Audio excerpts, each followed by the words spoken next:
వి gold trusted gold buyers తాకట్టులో ఉన్న బంగారాన్ని విడిపించి ఈ రోజు ఉన్న మార్కెట్ ధరకే కొనబడును. మరిన్ని వివరాలకు సంప్రదించండి 77107720. వార్డు సచివాలయ ఉద్యోగులకు సంబంధించిన బదిలీలు పారదర్శకంగా జరగలేదు ఆందోళన చేపట్టారు. వీళ్ళంతా కూడా ప్రస్తుతం విజయవాడలోని వీఎంసీ కార్యాలయం వద్ద ఆందోళన కార్యక్రమాన్ని శ్రీకారం చుట్టారు. కౌన్సిలింగ్ లేకుండా జరిగిన జిఎస్డబ్ల్యూఎస్ బదిలీ రద్దు చేయాలని వాళ్ళు డిమాండ్ చేస్తున్నారు. ఉమ్మడి కృష్ణా జిల్లాలో కౌన్సిలింగ్ లేకుండా జరిగిన ఆ జిఎస్డబ్ల్యూఎస్ బదిలీ రద్దు చేయాలని వీళ్ళంతా డిమాండ్ చేస్తున్నటువంటి పరిస్థితి. ప్రస్తుతం వీళ్ళని ఎవరు కూడా ఈ సమస్యకు సంబంధించి వీళ్ళ ఆందోళన కార్యక్రమానికి సంబంధించి ఎవరు కూడా పట్టించుకునే పరిస్థితి. పూర్తిగా ఈ బదిలీలు పారదర్శకంగా జరగాలి, ఖచ్చితంగా పారదర్శకంగా జరిగితేనే విధిలో చేరతామని డిమాండ్ చేస్తున్నారు. కొంతమంది నాయకులు వాళ్ళతో మాట్లాడదాం. ఏంటంటే ఎందుకు మీరు ఇక్కడ వీఎంసీ కార్యాలయం ఆందోళన చేస్తున్నారు? బదిలీలు పారదర్శకంగా జరగలేదని చెప్తున్నారు. ఏం జరిగింది అసలు? సార్, రీసెంట్గా జిఎస్డబ్ల్యూఎస్ డిపార్ట్మెంట్ ఏదైతే ఉందో జిఓఎంఎస్ నెంబర్ 5/6 ప్రకారంగా రేషనలైజేషను బదిలీల ప్రక్రియకు సంబంధించి గ్రామ వార్డు సచివాలయ ఉద్యోగుల్ని చేయమని చెప్పి ఇవ్వడం జరిగింది. అందులో భాగంగా మా ఉమ్మడి కృష్ణా జిల్లాకు సంబంధించి ఏదైతే గ్రామ వార్డు సచివాలయ ఉద్యోగులకు సంబంధించి అలాగే ముఖ్యంగా మా వార్డు సచివాలయ ఉద్యోగులకు సంబంధించి ఏ విధమైనటువంటి కౌన్సిలింగ్ అనేది జరగలేదు. మా దగ్గర ఏ రకమైనటువంటి ప్రిఫరెన్స్లు తీసుకోకుండా ఏదైతే రాత్రికి రాత్రి ఒక ట్రాన్స్ఫర్ ఆర్డర్ని గ్రూపుల్లో సర్క్యులేట్ చేశారు. అందులో ఏమిచ్చారు అని అంటే, మేము ఉద్యోగుల దగ్గర నుంచి ప్రిఫరెన్స్లు తీసుకున్నాము, వాళ్ళ దగ్గర వాళ్ళు ఇచ్చినటువంటి ప్రిఫరెన్స్ల ఆధారంగా మేము వాళ్ళకి పోస్టింగ్లు ఇవ్వడం జరిగింది అని చెప్పి అందులో మెన్షన్ చేయడం జరిగింది.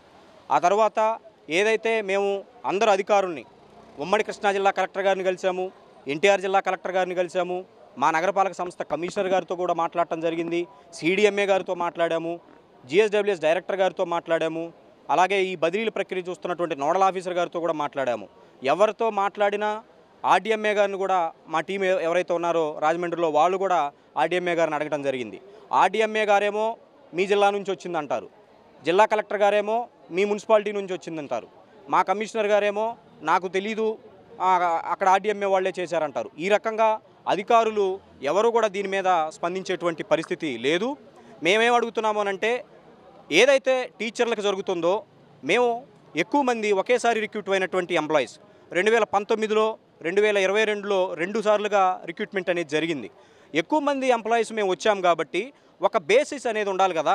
ట్రాన్స్ఫర్ చేస్తున్నప్పుడు ఈ బేసిస్లో మిమ్మల్ని ట్రాన్స్ఫర్ చేస్తున్నాము, మేము దీన్ని పరిగణలోకి తీసుకొని ట్రాన్స్ఫర్ చేస్తున్నాము అనేది ఏమీ లేకుండా మేము వేసేసాము, మీరు వెళ్ళిపోండి అన్న రీతిలో మాట్లాడుతున్నటువంటి పరిస్థితి ఉంది. అధికారులను అడిగితే మేము విజయవాడలోనే మిమ్మల్ని వేసాం కదా, మీకు ఉద్యోగం చేయడానికి నష్టం ఏంటి అని అడుగుతున్నారు.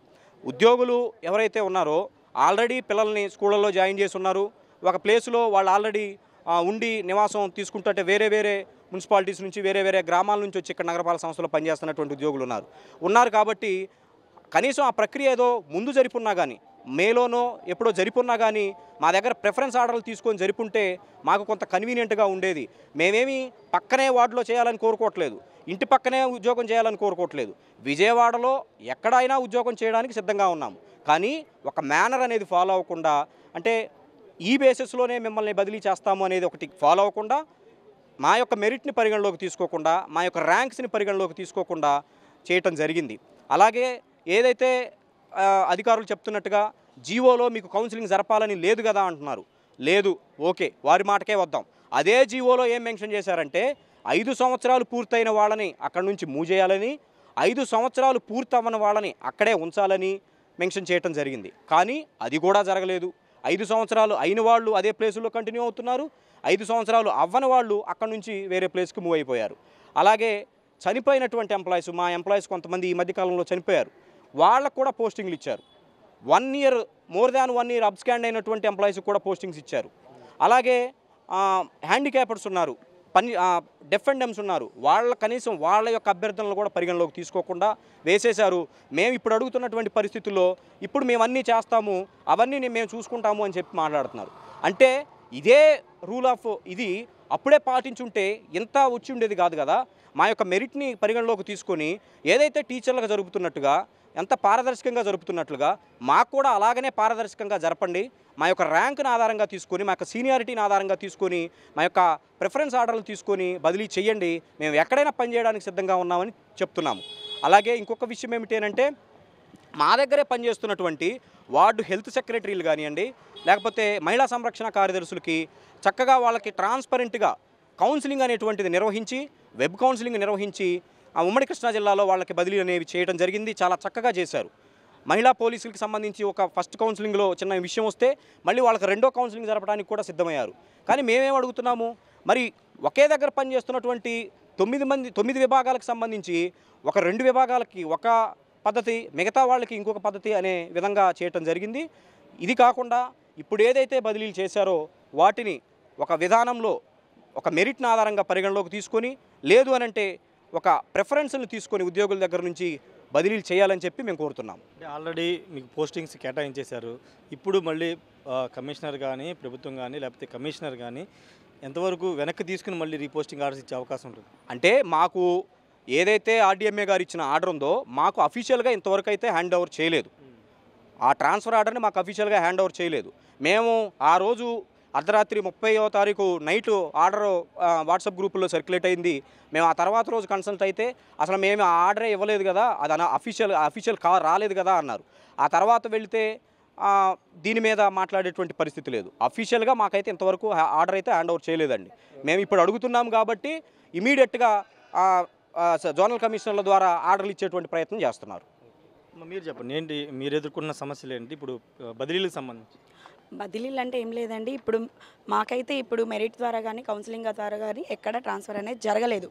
కేవలం ఏంటంటే విఎంసీలో పనిచేసే వాళ్ళందరికీ వార్డు టు వార్డు చేశారు. కానీ అది మా ప్రిఫరెన్సెస్ తీసుకోవాలి, ఆప్షన్స్ తీసుకోవాలి.